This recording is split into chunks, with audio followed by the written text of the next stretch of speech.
हार्दिक बधाई देता हूं।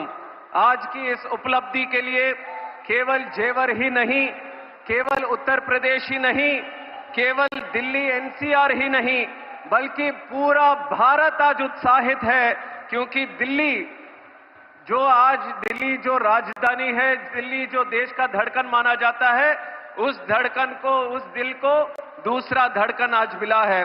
और 11,200 एकड़ करोड़ रुपए की लागत के साथ 3,000 एकड़ से भी अधिक में फैला हुआ यह विशाल गौरव एयरपोर्ट, जेवर एयरपोर्ट, अपने 4 किलोमीटर लंबे रनवे के साथ अंतर्राष्ट्रीय हवाई यात्रा के लिए पूरी तरह सक्षम है।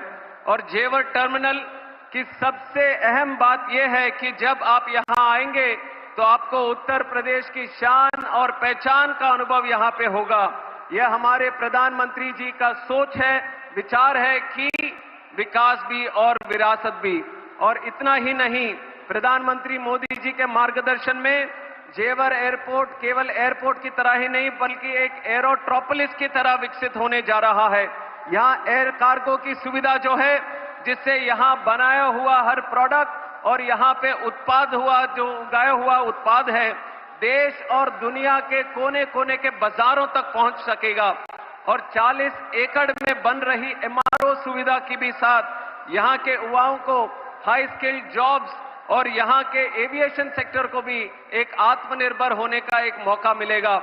दोस्तों, पहले जेवर और इसके आसपास के लोग कामकाज के लिए दिल्ली जाते थे, लेकिन अब जेवर एयरपोर्ट के माध्यम से देश और दुनिया के लोग अब जेवर कामकाज के लिए यहां पे आएंगे। जब यात्री यहां आएंगे तो लोगों के लिए संभावनाएं और अवसर भी बढ़ेंगे।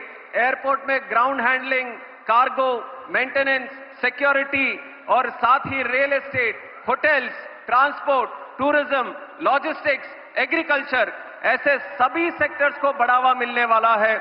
आदरणीय प्रधानमंत्री मोदी जी के दूरदर्शी नेतृत्व से वो भी एक जमाना था जब हवाई यात्रा वो खास आदमी के लिए होता था, पर अब अगर देखेंगे तो देश में आम आदमी का यात्रा हवाई यात्रा बन चुका है। ये हमारे आदरणीय प्रधानमंत्री मोदी जी के नेतृत्व में हुआ है। और यही इसी की तरह उड़ान योजना जो हमारे देश में लागू हुई थी, उसके साथ ही बहुत ज्यादा सक्सेस हमें एविएशन में देखने को मिला। और आज उड़ान योजना के तहत मोदी जी ने 10 साल के लिए इस योजना को और भी बल, और भी शक्ति और भी प्राथमिकता दी है। एनडीए सरकार की वजह से आज एविएशन में प्रधानमंत्री जी के नेतृत्व में काफी बढ़ोतरी पूरे देश में और उत्तर प्रदेश में भी हमें देखने को मिला। और इसका पूरा लाभ देश के आम नागरिक को अब मिलने वाला है, क्योंकि वो आम नागरिक जो है वो हमारे प्रधानमंत्री मोदी जी के लिए खास नागरिक है। दोस्तों, और एक चीज आपको याद दिलाना चाहूंगा कि प्रधानमंत्री जी ने सरकार प्रमुख के तहत रिकॉर्ड 8,936 दिन पूरे किए हैं आज तक। और आपको जानना होगा कि इसका मतलब ये नहीं है कि मोदी जी इतने दिन से सरकार प्रमुख थे। इसका मतलब ये है कि इतनों दिन से 8,900 करीब दिन से लगातार बिना रुकावट से, बिना थकावट से देश के लिए, देश की जनता के लिए लगातार सेवा करते रहे। ये सोच, ये विचार हमारे आदरणीय प्रधानमंत्री जी का है। और एक भी दिन कभी विराम नहीं, एक भी दिन कभी आराम नहीं, क्योंकि उनको आनंद मिलता है देश की सेवा करने के लिए, देश को विजय पथ पर आगे रखने के लिए, देश को कर्तव्य मार्ग पर आगे ले जाने के लिए। और कुछ दिन में काम के बाद ये हम सबको अगर देखेंगे तो कभी न कभी ऐसा लगता है कभी विराम कर ले, पर हमारे आदरणीय प्रधानमंत्री जी से हम सबको प्रेरणा लेना होगा, जिनके लिए दिन और रात एक ही संकल्प है, भारत का विजय, आत्मनिर्भर भारत, स्वच्छ भारत, डिजिटल भारत, उड़ान भारत और विकसित भारत। उनके हर काम, हर कल्पना, हर कदम भारत से जुड़ा होता है। उनकी सोच किसी प्रांत, किसी जाति या किसी वर्ग के लिए सीमित नहीं है। वो करते हैं काम हमारे भारत के लिए। उनकी ताकत भारत है, उनकी शक्ति भारत है और उनका परिवार भारत है। ये हम सबको याद रखना पड़ेगा। और मेरे लिए भी गौरव की बात है, सौभाग्य की बात है नागर उड्डयन मंत्रालय जैसे महत्वपूर्ण विभाग में अपने योगदान देने का एक अवसर आदरणीय प्रधानमंत्री जी के आशीर्वाद से मुझे मिला। और मैं कहना चाहूंगा, जेवर एयरपोर्ट प्रोजेक्ट में राज्य सरकार का भी विशेष समर्थन मिला।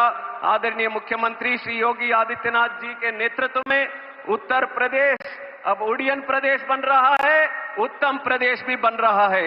यहां पे क्राइम को घटाया, कॉमर्स को बढ़ाया, कंफ्यूजन को खत्म किया, कनेक्टिविटी को बढ़ाया, करप्शन को हटाया और कॉन्फिडेंस को यहां पे बढ़ाया। एनडीए की डबल इंजन सरकार में उत्तर प्रदेश और काफी आगे जाने की संभावना के साथ आगे बढ़ रहा है। राम मंदिर की स्थापना से लेकर कानून व्यवस्था को सशक्त करने तक आज उत्तर प्रदेश का यह नया स्वरूप पूरे देश को ही प्रेरित कर रहा है। अंत में एक विशेष बात मैं कहना चाहूंगा, दिल्ली एयरपोर्ट पर बढ़ते हुए ट्रैफिक के कारण एक दूसरे एयरपोर्ट की आवश्यकता थी और उस आवश्यकता को पूरा करने के लिए मैं जेवर वासियों को, खास करके यहाँ पे युवाओं को, यहाँ पे किसानों को, पूरे देश की तरफ से आप सबको मैं धन्यवाद देना चाहता हूं। और यहाँ पे इस पे काम करे हुए सभी कर्मचारियों को, सभी लेबर को और खास करके ज्यूरिक एयरपोर्ट की टीम को और यहाँ पे काम किया हुआ टाटा प्रोजेक्ट्स उनके टीम को भी मैं बधाई देता हूं। ये पूरे देश के लिए ही एक ऐतिहासिक प्रोजेक्ट है।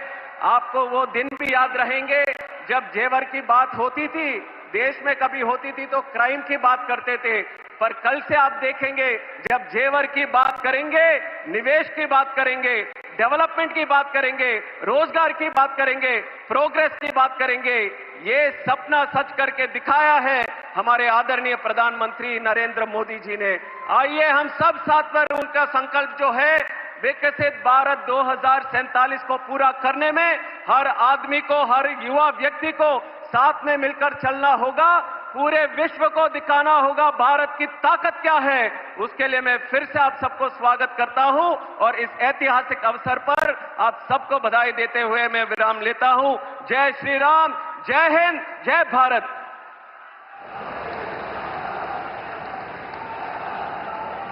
बहुत बहुत आभार माननीय केंद्रीय नागर विमानन मंत्री श्री किंजरापू राम मोहन नायडू जी का उनके स्वागत संबोधन के लिए। देवी और सज्जनों, अंत्योदय से सर्वोदय तक का संकल्प साकार करने वाले और गांव से शहर तक के